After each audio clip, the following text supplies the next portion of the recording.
wala na po siyang ibang continuity sa iba. Kasi pag once na magkaroon siya ng continuity sa iba, ibig sabihin yan, shorted po ang loob ng motor. Tapos 2.5, ganun din po.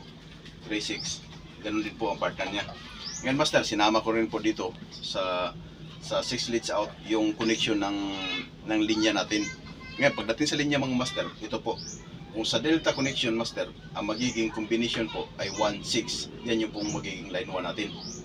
1 at saka 6. Lagi yung tandaan master, may supply na po to. Ito yung magiging linya natin, 1.6. Yun yung line 1. Tapos 2.4, yun yung magiging line 2. Tapos 3 at saka 5, yun yung magiging line 3. Tapos pagdating din po sa 6 leads out, Y po, Y connection po, ang magiging line 1 natin ay 1. Tapos magiging line 2 ay 2. Tapos magiging line 3 ay 3. Tapos yung 4, 5, 6 master, pagsamahin na po natin yun. Tapos tipan. Yun lang kadali master, ang 6 leads